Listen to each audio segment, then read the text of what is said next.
So Eddie Hearn has promised to invest more money in his UK Matchroom shows in the new season. This is the Battle Camp. Please hit the subscribe button. You'll find it in the bottom right hand corner of your screens.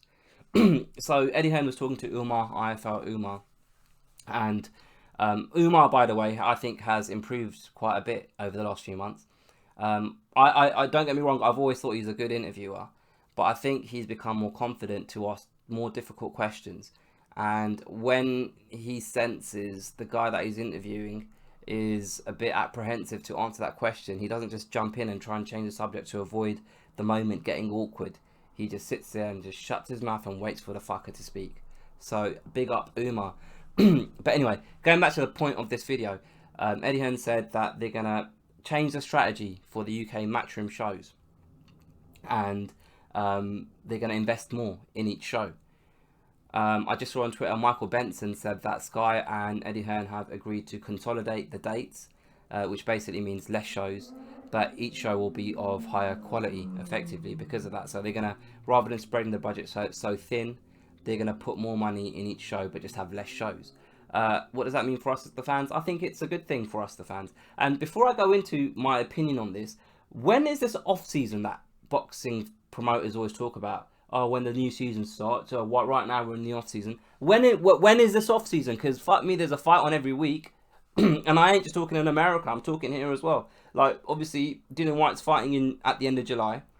I won't be surprised if there's a show on in August. And at the end of August, you got Luke Campbell against Lomachenko.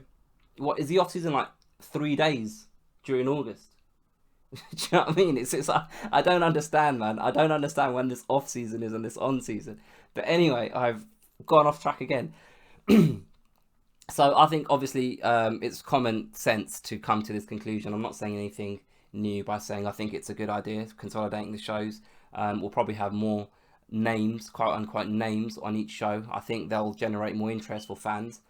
It'll feel bigger, these events, and hopefully it will help Sky and Matchroom build more stars, because I might be off on this one and I might be clutching at straws, but I think AJ's loss has accelerated this change in strategy.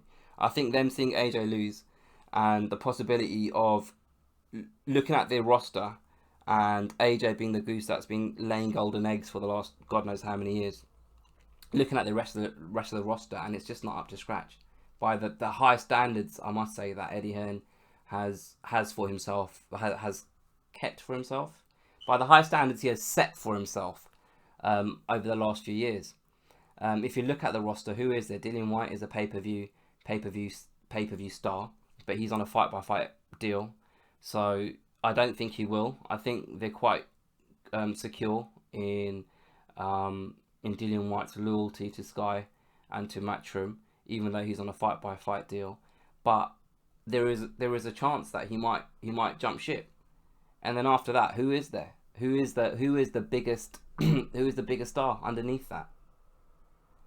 Because you've got quality boxers such as Callum Smith, who I don't really believe is a household name, and that's not a slight on Callum Smith. It's just that his biggest fight was in Dubai, was it? Arab UAE, I don't know where it was, Jeddah or something. But when he beat what's his face, George Groves, it was, in a different country at a funny time. Do you know what I mean? Like, that should have been here, and it's not his fault. It's not Matchroom's fault. It was just the World Boxing Super Series. But the point I'm trying to make is, the moment that could have crowned him and made him a star in the UK, that fight wasn't here.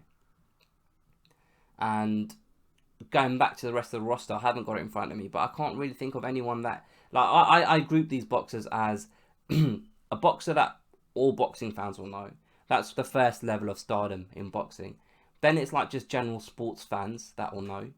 That's the next level of boxing. Then it's just becoming a celebrity, where people that don't follow boxing, but they might recognise him off the TV, might recognise him off coming on Graham Norton, or coming on They Think It's All Over, one of them kind of programs. And then it's like AJ level, just being a star, like everyone recognises you in the country. Does that make sense? And a lot of the boxers on the Matchroom, what's it called, stable, They're not even at the level where just general sports fans recognise them. They're just people that boxing fans will recognise. Like Charlie Edwards walking down the street, how many people will say, oh look, that's a world champion, that is. And I'm not cussing Charlie Edwards, it's not his fault. And I'm going to come on to my next point now. Actually, this is a good time to say it.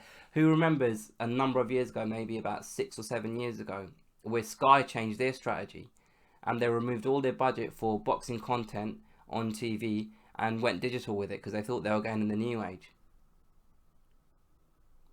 I'm not being a conspiracy theorist, but I think that has had a direct effect on the level of star boxers on Sky Sports now, to this day. To this day.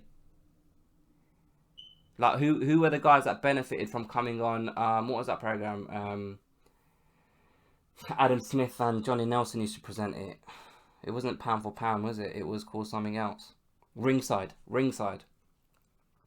Who remembers when Kell Brook and Amir Khan went faced off on that show? All those years ago. Like, every up-and-coming fight, when George Groves and James DeGale were going to fight each other, they were on ringside, like, cussing each other. Like, that's just one of the shows that used to come on Sky Sports. Sky removing that budget for boxing content that they were producing has had a direct effect on the lack of stars that they have now. That decision they made 6, 7, 8 years ago is bearing its fruits now, and that fucking apple tree is bare. There's nothing on there. There's no apples falling. Like, they've got themselves to look at. They can't just look at the promoter, Eddie Hearn, and say, oh, well, you ain't got any stars. You're not putting on big shows.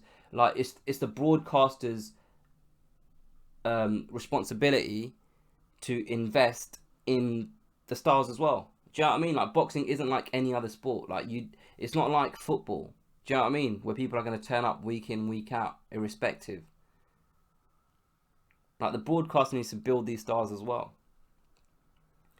But going back to the original point of this video, Eddie Hearn and the thing that he raised about a change in strategy. I'm interested to see how this plays out. The Matchroom shows of late were looking more and more like Frank Warren shows, and that's a bad thing. Frank Warren Saturday night fight nights. It's very rare that I'll watch them. Obviously, I'll watch the Josh Warrington fight with Barry. I don't know why I laughed at that, but yeah, because he don't look like a Barry, I suppose. I think that's why I laugh, because he doesn't look like his name's Barry. Anyway, let me know what you guys think. Put your comments below. Don't be scared to hit the like button, the share button, the subscribe button. I'll catch you guys on the next one.